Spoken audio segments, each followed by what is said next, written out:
Serge Trifkovic, coming from the former Yugoslavia, what would you say are the differences between living in a hard totalitarian environment versus living in a soft, politically correct one? Well, first of all, some people would say that Tito's Yugoslavia was not quite as hard totalitarian as the Soviet bloc, the countries of so-called real socialism. But the essence was pretty much the same. Total party control, one-party system in which the secret police was a very important ingredient in the equation of power, and the ruling ideology of Marxist dialectic and of at least theoretical march of the vanguard of the working class to a classless society. Now, in those days, it was possible both in the former Yugoslavia and in other countries such as Poland, Romania, Czechoslovakia, Hungary, to have, on the one hand, the official discourse to which everybody had to at least formally subscribe, and on the other hand, to have the private discourse of the family and the friends. And there was, one might say, parallelism between the state above and the society below.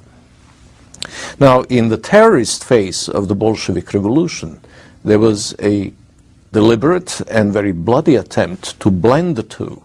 And that was the period of Lenin's liquidation of the priests and intelligentsia, and Stalin's liquidation of the kulaks, and later on of deviants of all kinds. But by the mid-50s, and especially after Stalin's death, what we have is the settling down of a system in which it was possible, oddly enough, to be free within the circle of one's friends and family, and not to subscribe to official ideological norms wholeheartedly. You could go through the motions of display if you're obliged to do so, if you're a member of the party, if you're a part of the nomenclatura. But when push came to shove, people behind the closed doors with other people they could trust could be themselves. And then it was possible to have meaningful conversations about the politics or economy or culture or religion without the blinkers of imposed right thinking. And then it was possible to be free. Today, in the postmodern Western world, it's very hard, regardless of where you reside and what's the social circle you mix with, to exchange any meaningful thoughts on race, on immigration, on educational policy, on cultural policy, without encountering some seriously strange looks and even, stunned and uncomfortable reactions from friends and neighbors. And that's why you avoid these conversations. So in other words, in a funny way, I might say I feel less free today in my 50s in the United States than I did in my teens as a teenager in Tito's Yugoslavia, because at least with people you could trust and with people who shared the same social and cultural milieu you come from, you could share your innermost thoughts without being looked upon as an eccentric and a deviant. Of course, if the secret policeman heard you, he will look upon you as a dissident, and then it's a totally different kettle of fish. You might have some difficulties, you may be expelled from school, you may even have your telephone tapped or your passport withdrawn or whatever. But at least you could function within the perimeters of what was the society untouched by state as a free person.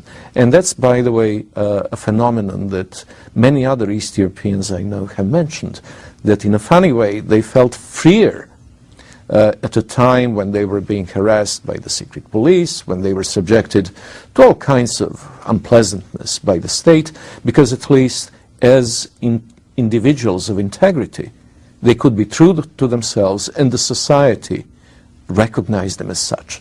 And today, in today's America, if you fall outside the perimeters of acceptable discourse, and if you're branded controversial and let alone maverick, these terms automatically place you beyond the pale. Is there an American version of the secret police?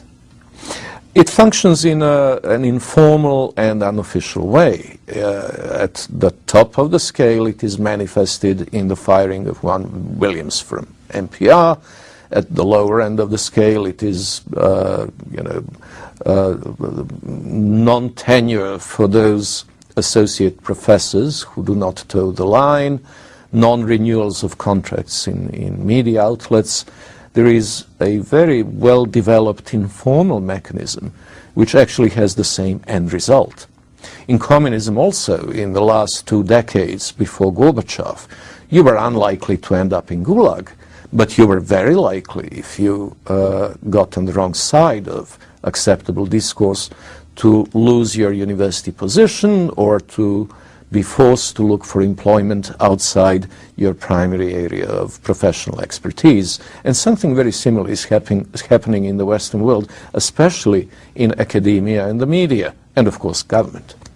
And so you're saying that as far as your personal experience is concerned, you actually see parallels between what we used to consider the totalitarian Marxist Soviet Union and in our enlightened and so-called free society today. Well, actually, it's worse than that, because as a teenager back in the late 60s and the early 70s, I regarded myself as thoroughly pro-Western, and on the basis of one's image of the West, as obtained through radio broadcasts and films and books, one had the notion that it was actually a society that lived on the basis of what it proclaimed to Eastern Europe to be the case.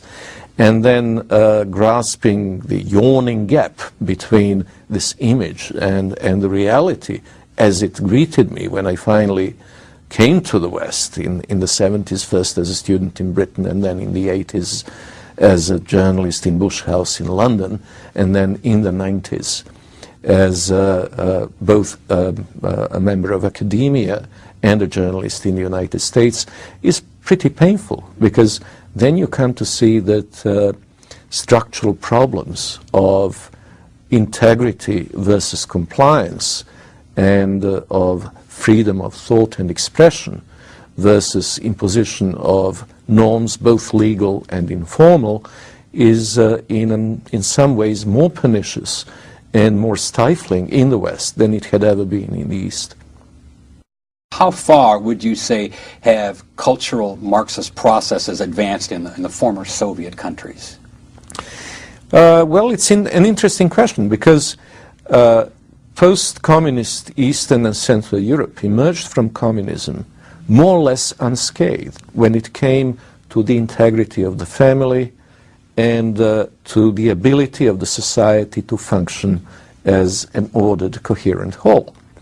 But over the past 2 decades, since the end of communism, we have seen some serious inroads by Western postmodernia into the healthy tissue of the survivors of communist experiment.